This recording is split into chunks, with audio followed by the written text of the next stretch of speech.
आज की कहानी है पति पत्नी का सच्चा प्यार। एक आदमी ने एक बहुत ही खूबसूरत लड़की से शादी की। शादी के बाद दोनों की ज़िंदगी बहुत प्यार से गुजर रही थी।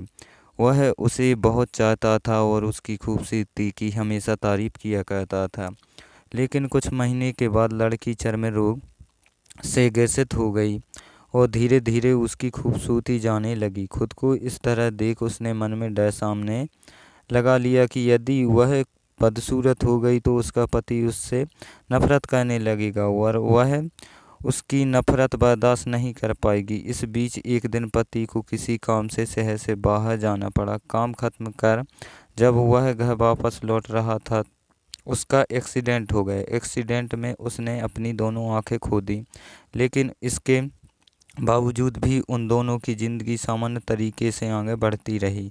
समय गुजरता रहा और अपने चर्म रोग के कारण लड़की ने अपनी खूबसूरती पूरी तरह गंवा दी। वह बदसूरत हो गई, लेकिन अंधे पति को इस बारे में कुछ पता नहीं था, इसलिए उसका उनके खुशहाल वैवाहिक जीवन में कोई प्रभाव नहीं पड़ा। वह उसे उसी तरह प्यार करता रहा। एक दिन उस लड़की की मौत हो गई। पति अब अकेला हो गया था। वह बहुत दुखी था। वह उस शहर को छोड़कर जाना चाहता था। उसने अंतिम संस्कार की सारी क्रियाविधि पूर्ण की और शहर छोड़कर जाने लगा।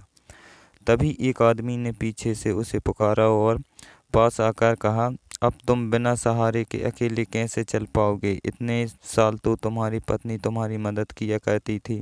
पति ने जवाब दिया, दोस्त, मैं अंधा नहीं हूँ, मैं बस अंधा होने का नाटक कर रहा था।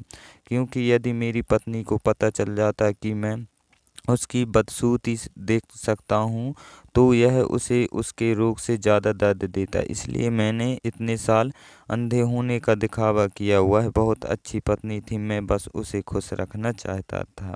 ये थी हमारी कहानी। अगर मेरी कहानी आप लोगों को पसंद आए तो प्लीज़ कहानी को लाइक करें, शेयर करें, कमेंट करें। और अभी तक आपने मेरे चैनल को सब्सक्राइब नहीं किया, प्लीज़ मेरे चैनल को सब्सक्राइब कर लें।